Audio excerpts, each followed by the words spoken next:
গাঁৱৰ ভোটাৰৰ নামত ব্যাপক হাৰত 7 নম্বৰ প্ৰপত্ৰ পূৰণ কৰি নামকৰ্তনৰ আপত্তি দাখিল কৰা হৈছে।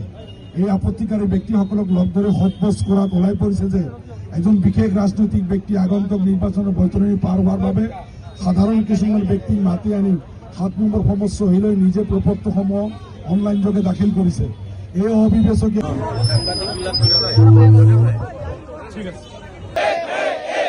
हिंदू मुसलमान एक है, हिंदू मुस्लिम एक है, जिंदाबाद অন্যভাবে ভোটারের বিরুদ্ধে আপত্তি দিয়া বন্ধ করে, সাম্প্রদায়িক রাজনীতি বন্ধ করে, সাম্প্রদায়িক শয়তানিরা, সাম্প্রদায়িক শক্তি নিপাত জিন্দাবাদ। 7 তারিখের পর নাম কোটার ষড়যন্ত্র বন্ধ করো।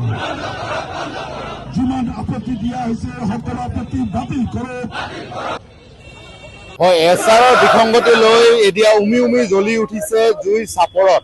মই বৰ্তমান উপস্থিত আছো চাপৰ ৰাজচক্ৰ বিষয়াৰ কাৰ্যালয়ৰ সন্মুখত। চাপৰ ৰাজচক্ৰ বিষয়াৰ কাৰ্যালয়ৰ সন্মুখত চাপৰ নাগৰিক মঞ্চ আৰু স্থানীয় ৰাইজৰ সহযোগে অৱস্থান বিক্ষোভ কাৰ্যসূচী লোৱা দেখিবলৈ পোৱা গৈছে। মোৰ সহযোগী সামগ্ৰিক পৰিৱেশ দেখুৱাবলৈ অনুৰোধ কৰিম।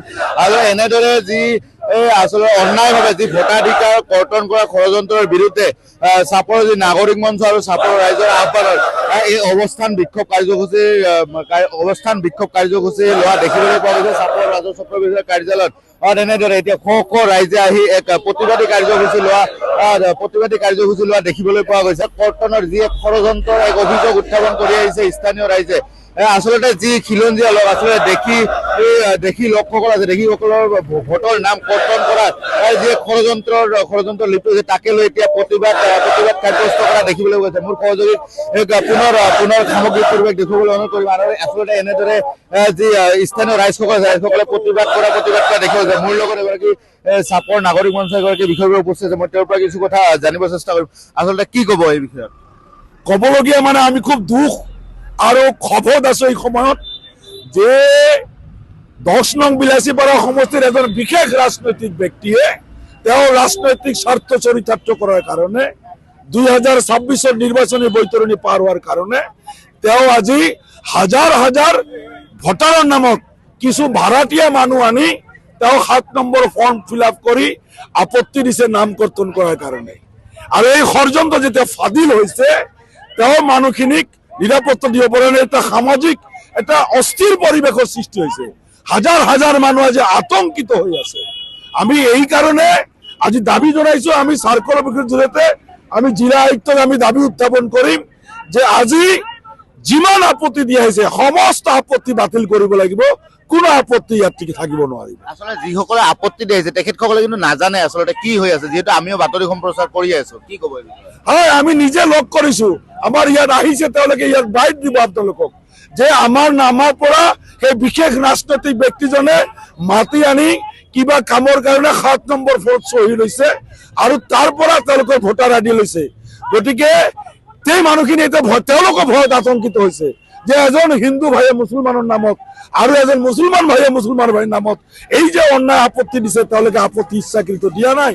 এই বিশেষ ৰাজনৈতিক ব্যক্তিজনে এই কামটো কৰাইছে। মোৰ লগত আৰু এগৰাকী ব্যক্তি উপস্থিত, মই তেওঁৰ পৰা কিছু কথা জানিব চেষ্টা কৰিম। কি ক'ব এই যে ষড়যন্ত্ৰত লিপ্ত হোৱা বুলি আপোনালোকে অভিযোগ উত্থাপন কৰি আছে, কি ক'ব? 100% ষড়যন্ত্ৰ।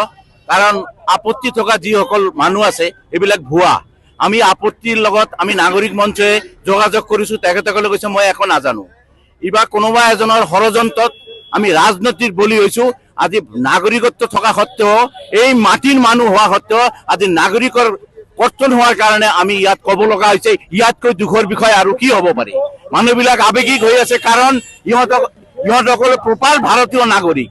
আৰু কোনোবা যদি আছে বাহিৰৰ কোনো বিদেশী, সেইটো লোৱাৰ কাৰণে আমিও প্ৰস্তুত আছো। কিন্তু ভুৱা ৰাজনীতি কৰি এজন ভুৱা অভিযুক্ত বনাই এই ষড়যন্ত্ৰ আমি ধিক্কাৰ জনাইছো আজিৰ এই দিনত।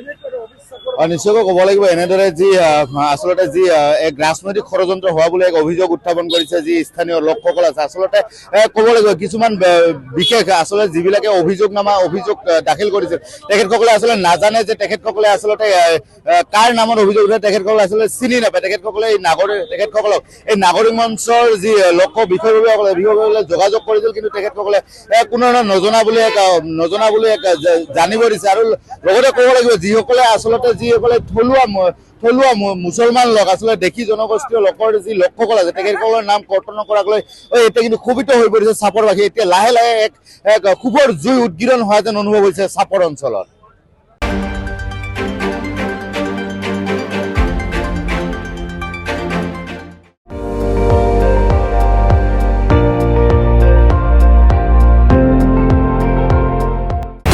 আপুনি চাই আছে ND24 সৰ্বশ্ৰেষ্ঠ নহয় সৰ্বোত্তমৰ দৌৰ